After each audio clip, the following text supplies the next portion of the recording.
Hello student, আসসালামু আলাইকুম সবাইকে। ইতিমধ্যেই আমরা পরিমিতি 16.3 বৃত্তের প্রথম পার্টে হচ্ছে 1 থেকে 5 পর্যন্ত প্রশ্নের সমাধান করেছি। আজকে আমরা 6 থেকে বাকি যেগুলো আছে ওগুলো সমাধান করার চেষ্টা করবো ইনশাল্লাহ। তো তুমি যদি পরিমিতির অঙ্কগুলো সমাধান করতে যাও, অবশ্যই সেটা বৃত্ত হোক, সেটা মনে করো যে ত্রিভুজ হোক, সেটা চতুর্ভুজ হোক, যাই হোক, তুমি কিন্তু অবশ্যই এই সূত্রগুলো অবশ্যই তোমাকে মুখস্থ করতে হবে। যেমন এখানে আমাদের 16.3 বৃত্ত, বৃত্তে হচ্ছে আমরা দেখতে পাচ্ছি এই বৃত্তের পরিমাপকৃত যে সূত্রগুলো আছে, প্রথমত হচ্ছে বৃত্তের পরিধি সূত্রটা সবচেয়ে বেশি লাগে। এখানে বৃত্তের পরিধি সূত্র হচ্ছে 2πr, বৃত্তের ক্ষেত্রফল হচ্ছে πr স্কোয়ার, বৃত্তাংশের দৈর্ঘ্য হচ্ছে, বৃত্তাংশ মানে বৃত্তের নির্দিষ্ট একটি অংশ, সেটা হচ্ছে pi r theta divided by 180 degree. বৃত্তাংশের ক্ষেত্রফল হচ্ছে theta divided by 360 degree into pi r square. বৃত্তের আয়তন হচ্ছে 4/3 ফায়ার কিউব। অবশ্যই সূত্র মুখস্থ করতে হবে, এই জন্য হচ্ছে আমি সূত্রগুলো আরেকবার রিক্যাপ করে দিলাম তোমাকে। এবার হচ্ছে আমরা আমাদের আজকে যে প্রথম প্রশ্নটি 6 নম্বর প্রশ্ন, আমরা যদি এটা দেখি, 6 নম্বর প্রশ্ন আমাদেরকে বলেছে কি, একটি বৃত্তাকার ফার্কের ব্যাস 26 মিটার, মানে বৃত্তাকার ফার্কের ব্যাস কত, 26 মিটার। আমরা যদি অঙ্কটা করতে যাই, প্রথমত আমরা একটি ফার্ক আঁকার চেষ্টা করি। বৃত্তাকার ফার্ক বলছে অর্থাৎ গোলাকার। এখানে ব্যাস হচ্ছে 26 মিটার, মানে টোটাল পুরোটা, এই যে পুরোটা কেন্দ্র দিয়ে যে দূরত্ব যাবে এটা 26 মিটার। আচ্ছা, বলছে ফার্কটিকে বেষ্টন করে 2 মিটার প্রশস্ত একটি পথ আছে। তাহলে আমাদেরকে বলছে পার্কটিকে বেষ্টন করে এই যে চারদিকে সমানভাবে 2 মিটার চড়া একটি পথ আছে। ঠিক আছে, এটা এখানে আমাদেরকে বললো যে 2 মিটার পথ চড়া একটি পথ আছে। এরপর আমাদেরকে বললো কি পথের ক্ষেত্রফল নির্ণয় করো। তাহলে এটা যদি আমরা বের করতে যাই, প্রথমে আমাদেরকে লিখতে হবে এখানে বৃত্তাকার মাঠের ব্যাস, বৃত্তাকার মাঠের ব্যাস সমান হচ্ছে 26 মিটার। তা আমাদের লাগবে ব্যাসার্ধ, তাই আমরা লিখবো বৃত্তাকার মাঠের ব্যাসার্ধ সমান হচ্ছে 26/2, এটাকে আমরা দিব আর মিটার। তাহলে 26কে 2 দ্বারা ভাগ দিলে হবে 13 মিটার।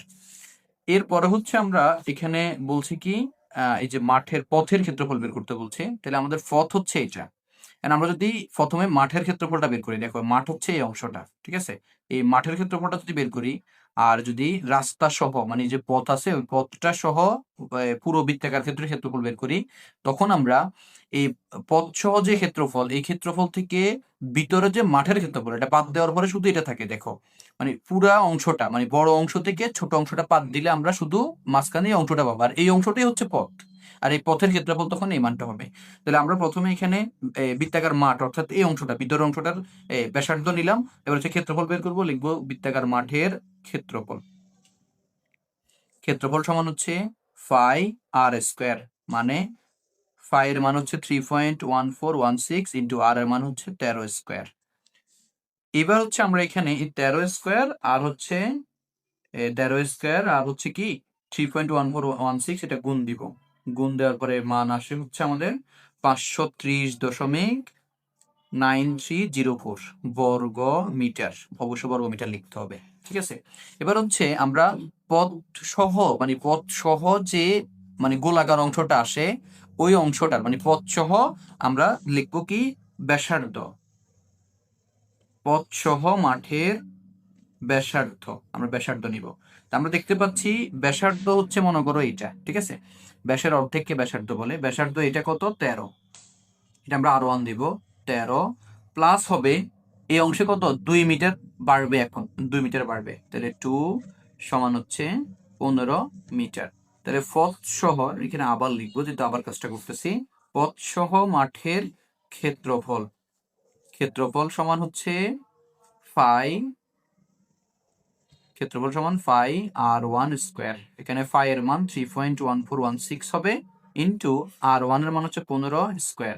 তাহলে আমরা এখানে হচ্ছে এখন কি করব, 15 দুইটা মানে অর্থাৎ 15 স্কোয়ার ইন্টু হচ্ছে কত 3.1416, এটা হয় 706.86 বর্গ মিটার। তাহলে এটা হচ্ছে বড় অংশ, এটা হচ্ছে ছোট অংশ। এবার আমরা লিখবো কি, সুতরাং মাঠে পথের ক্ষেত্রফল, সুতরাং পথের ক্ষেত্রফল সমান হচ্ছে 706.86 মাইনাস 530.9304 বর্গ মিটার।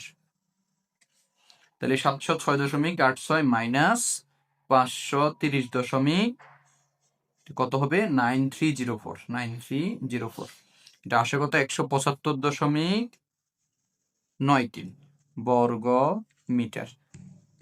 এটা হচ্ছে আমাদের আনসার। তাইলে আমরা 6 নম্বরে পাইলাম পথের ক্ষেত্রফল কত 175.93 বর্গ মিটার। এবার আমরা 7 নম্বর প্রশ্নে চলে যাই।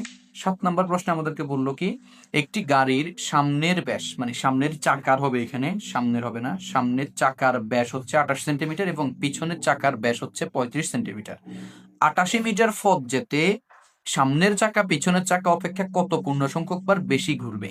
ঠিক আছে, আচ্ছা এখন আমরা জানি একটা চাকা বা একটা গোলাকার অংশ একবার ঘুরলে মানে পুরো অংশটা যখন আমরা একবার ঘুরবো তখন তার পরিধি সমান দূরত্ব অতিক্রম করবে। তাহলে একবার ঘুরলে হচ্ছে তার পরিধি যতটুকু ঠিক ততটুকু দূরত্ব অতিক্রম করবে। টোটাল 88 মিটার যাইতে তার টোটাল কত দূরত্ব অতিক্রম হবে বা কতবার ঘুরবে এই জিনিসটা আমরা বের করতে হবে। এখানে যেহেতু দুইটা চাকার কথা বলছে আমরা প্রথম হচ্ছে লিখবো সামনের চাকার ক্ষেত্রে। তাহলে এখানে আমাদের পরিধি লাগবে, সামনের চাকা বা পেছনের চাকা যেটাই বলুক আমাদের এখানে পরিধি লাগবে। তাহলে আমরা লিখবো এখানে সামনের চাকার ব্যাস,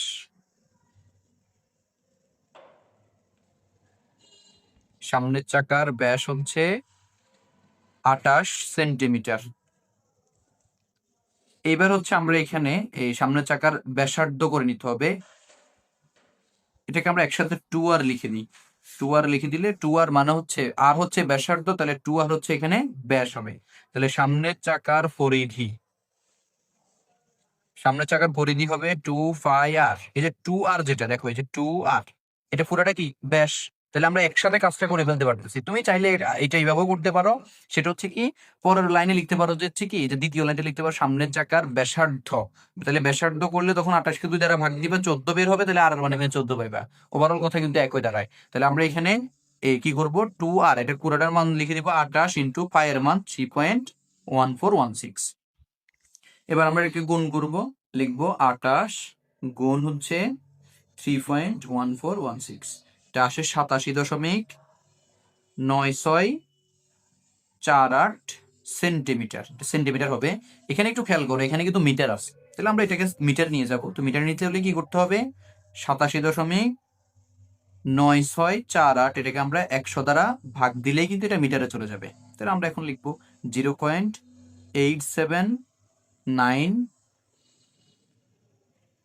মিটার। ঠিক আছে, এটা গেল সামনের চাকার পরিধি। তাহলে এখন সামনের চাকা যদি একবার ঘুরে সে দূরত্ব অতিক্রম করবে কত 0.879 মিটার। আমরা এখন লিখবো সুতরাং সামনের চাকা ঘুরবে, সামনের চাকা ঘুরবে সমান এটা ওই যে এখানে টোটাল দূরত্ব কত 88 মিটারে, 88 মিটারকে এত দ্বারা ভাগ দিব আমরা। 88 ভাগ হচ্ছে 0.879। তাহলে আমরা সমান দিয়ে লিখবো এখন এই যে 88 ভাগ 0.879। তাহলে এখানে আসছে কত 100.something আসছে, 100.something আসছে। এখন এই কথাটা একটু মনে রাখবা, তোমাকে অবশ্যই পূর্ণ সংখ্যক বার লিখতে হবে, কারণ এখানে তোমাকে বলে দিয়েছে যে কত পূর্ণ সংখ্যক বার বেশি ঘুরবে। তাহলে আমরা লিখবো 100 বার, এটা হচ্ছে 100 বার ঘুরবে কোনটা সামনের চাকা, সামনের চাকা বেশি ঘুরবে এই যে বলছে আমাদেরকে। দেখ আমরা দেখলাম সামনের চাকা 100 বার ঘুরছে, তাহলে এবার বের করবো আমরা পিছনের চাকা। তাহলে পিছনের চাকার ব্যাসার্ধ হবে মানে পিছনের চাকার ব্যাস দেওয়া আছে, তাহলে পিছনের চাকার ব্যাস আবার এখানেও 2r 1 লিখবো, এটাকে আমরা 1 দিই এটাকে 2 দিই। আচ্ছা তাহলে এখানে 1 লিখতে হবে। তাহলে এখানে হচ্ছে আমরা লিখবো কি কত এই 35 সেন্টিমিটার লিখবো হচ্ছে 35 সেন্টিমিটার। কেমন, তাহলে 35 সেন্টিমিটার। তাহলে এবার আমরা এখানে লিখবো পিছনের চাকার পরিধি, পরিধি হবে 2 সমান 2πr 2 লিখবো। কেমন, তাহলে 2 ইন্টু পাই এর মান হচ্ছে এখানে কত 2 ইন্টু 3.1416 আর 2 পুরাটার একসাথে মান কত 35, গুণ করে দিব। তাহলে আমরা লিখবো এখন এখানে 35 গুণ 3.1416, এটা হয় 109.956 সেন্টিমিটার, যেটাকে আমরা এখন 100 দ্বারা ভাগ দিব। তাহলে 109.956 ভাগ হচ্ছে 100, এটা মিটারে যাবে। তাহলে এটাকে আমরা 100 দ্বারা ভাগ দিব এখন, ভাগ 100, তাহলে হয় কত 1.099 মিটার। এবার আমরা লিখবো সুতরাং পিছনের চাকা ঘুরবে, পিছনের চাকা ঘুরবে সমান ওই যে 88 ভাগ হবে 1.099। তাহলে আমরা লিখবো এখন 88 ভাগ 1.099, এটা হচ্ছে 80 সামথিং আসে, তাহলে এটা হবে 80 বার, তাহলে এটা ঘুরবে 80 বার, তাহলে ওইটা কিন্তু 20 বার বেশি ঘুরে। তাহলে আমরা লিখবো সুতরাং সামনের চাকা, সামনের চাকা ওই যে প্রশ্নে যে লাইনটা বলছে সামনের চাকা পিছনের চাকা অপেক্ষা, পিছনের চাকা অপেক্ষা অপেক্ষা 100 মাইনাস 80 সমান হচ্ছে 20 বার বেশি ঘুরবে, বেশি ঘুরবে। কেমন? সেগুলো 7 নম্বর প্রশ্নের সমাধান। এবার আমরা 8 নম্বর প্রশ্নে যাব। বলছে কি একটি বৃত্তের পরিধি 220 মিটার, ঠিক আছে, ওই বৃত্তে অন্তর্লিখিত বর্গক্ষেত্রের বাহুর দৈর্ঘ্য নির্ণয় করো। আমরা যদি এটা করতে যাই আমাদেরকে প্রথমে হচ্ছে, যেহেতু 8 নম্বর প্রশ্ন, একটি বৃত্তের পরিধি বলছে। আচ্ছা আমরা আগে বৃত্তটা আঁকি, এটা হচ্ছে আমাদের টোটাল বৃত্ত, ঠিক আছে, বৃত্তের পরিধি দেওয়া আছে। তো বৃত্তের পরিধি দেওয়া আছে, এখন আমাদেরকে বলছে বৃত্তে অন্তর্লিখিত বর্গক্ষেত্র। আমরা জানি অন্তর্লিখিত বর্গক্ষেত্রের প্রত্যেক বাহু সমান হবে, প্রত্যেক বাহু কি হবে সমান হবে, এবং অন্তর্লিখিত বর্গক্ষেত্রের কর্ণ হবে কেন্দ্র বরাবর, ঠিক আছে, কেন্দ্র বরাবর হবে। তাহলে কেন্দ্র বরাবর হওয়া মানে তোমার এটা হচ্ছে কি ব্যাস, এটা কি ব্যাস, তাহলে বৃত্তের ব্যাস হচ্ছে কি বর্গক্ষেত্রের কর্ণের সমান, বৃত্তের ব্যাস হচ্ছে কি বর্গক্ষেত্রের কর্ণের সমান। এখন বৃত্তের ব্যাস হচ্ছে কত 2r, ঠিক আছে, আর বর্গক্ষেত্রের কর্ণ হচ্ছে কত √2a, যেখানে আমরা a হচ্ছে বাহুর দৈর্ঘ্য, তাহলে আমরা বাহুর দৈর্ঘ্য বের করতে পারবো। তাহলে সিম্পলি এটা বুঝতে পারলে এবার আমরা অঙ্কে চলে যাই। এখানে বৃত্তের পরিধি, বৃত্তের পরিধি, পরিধি সমান কত আছে 220 মিটার। এখন বৃত্তের পরিধি সূত্র কি 2πr সমান 220, তুমি বের করবা কি 2r, ওই যে ব্যাস বের করবা। তাহলে 220 ভাগ হচ্ছে 5 মানে 3.1416, একসাথে লিখি। সুতরাং বৃত্তের ব্যাস, ওই যে 2r মানে কি বৃত্তের ব্যাস, তাহলে বৃত্তের ব্যাস হচ্ছে কত যে 220 ভাগ হবে 3.1416, 70.028 মিটার। এটা হচ্ছে আমাদের বৃত্তের ব্যাস। কেমন? বৃত্তের ব্যাস তো বের করলাম, তার মানে বৃত্তের ব্যাসটাই হচ্ছে কি বর্গক্ষেত্রের কর্ণ। আমরা লিখবো সুতরাং বা অর্থাৎ বর্গক্ষেত্রের কর্ণ, বর্গক্ষেত্রের কর্ণের দৈর্ঘ্য, কর্ণের দৈর্ঘ্য সমান 70.028 মিটার। বর্গক্ষেত্রের কর্ণের দৈর্ঘ্য সূত্র হচ্ছে √2 ইন্টু বাহুর দৈর্ঘ্য, √2 ইন্টু বাহুর দৈর্ঘ্য, তাহলে 70.028 মিটার। এটা না লিখলেও সমস্যা নেই, √2 এর পাশে গুণ অবস্থা এর পাশে গেলে ভাগ হবে, তাহলে 70.028 ভাগ হচ্ছে √2। তাহলে সুতরাং বাহুর দৈর্ঘ্য সমান হচ্ছে ওই যে 70.028 যেটা বের হয়েছে, এটাকে আমরা দিব কত দিয়ে √2 দিয়ে ভাগ দিব, আমরা √2 দিয়ে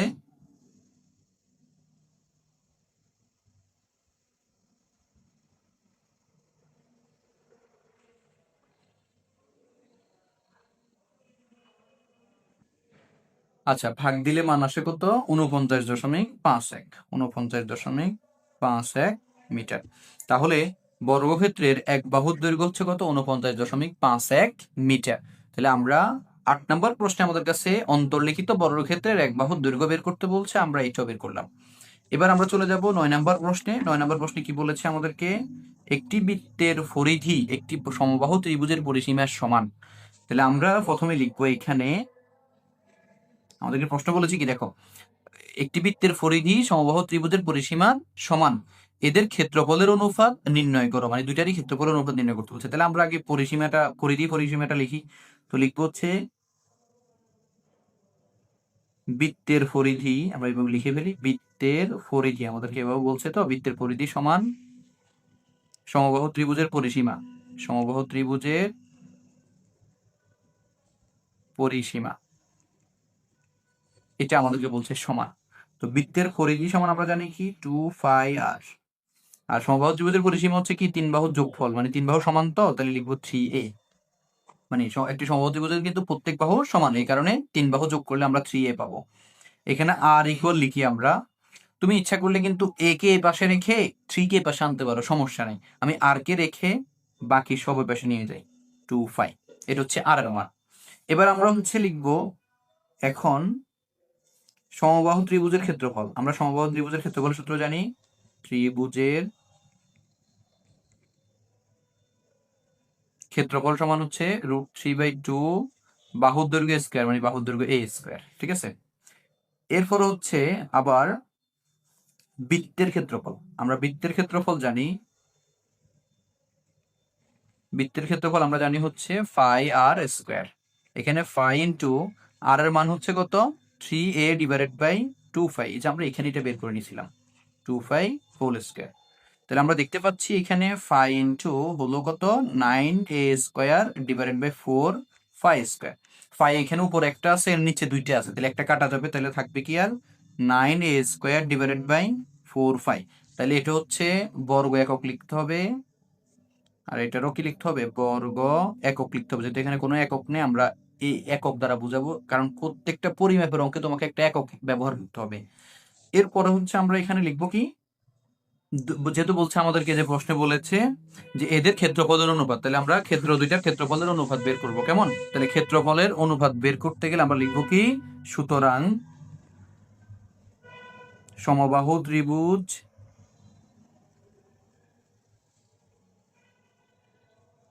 ও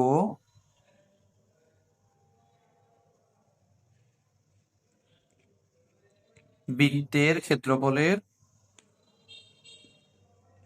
অনুপাত। আমাদের কিন্তু প্রশ্নের মধ্যে দেওয়ার সময় প্রথমে বৃত্ত দিয়েছিল, তো আমরা বৃত্তটা আগে লিখতে হবে, বৃত্তটা আগে লিখবা, সমবাহু ত্রিভুজটা পরে লিখবা। সমান হবে, দুইটাকে অনুপাত করে লিখবো। বৃত্তের ক্ষেত্রফলটা হবে 9a²/4π ইন্টু হবে, এটা ভাগ হবে কত, ওই যে ইয়েরটা, অর্থাৎ হচ্ছে এটা √3/2 ত্রিভুজেরটা a²। এখানে যেহেতু এটা অনুপাত, তার মানে এটা ভাগ অবস্থায় হবে, তাহলে ভাগকে আমরা গুণ করে লিখলে উল্টে যাবে, এটা 9a²/4π ইন্টু হবে, এই যে এখানে হবে 2 হবে উপরে, আর √3a² হবে নিচে। কেমন, তো এখানে দেখো a² কাটা, আর থাকতেছে কি 9 দুগুণে 18 ডিভাইডেড বাই হচ্ছে 4√3π। তাহলে এই হচ্ছে আমাদের এখানে, আমরা এখন এখানে লিখতে পারি হচ্ছে, 18কে 4 দ্বারা কাটাকাটি করলে আমরা পাই কত, 9 আর 2। তাহলে আমরা এখানে লিখতে পারি হচ্ছে 9 অনুপাত হচ্ছে 2√3π। এটা হচ্ছে আমাদের এখানে এই 9 নম্বর প্রশ্নের এদের ক্ষেত্রফল, অর্থাৎ বৃত্ত এবং সমবাহু ত্রিভুজের ক্ষেত্রফলের অনুপাত। তো ভালো থাকবে সবাই, আসসালামু আলাইকুম।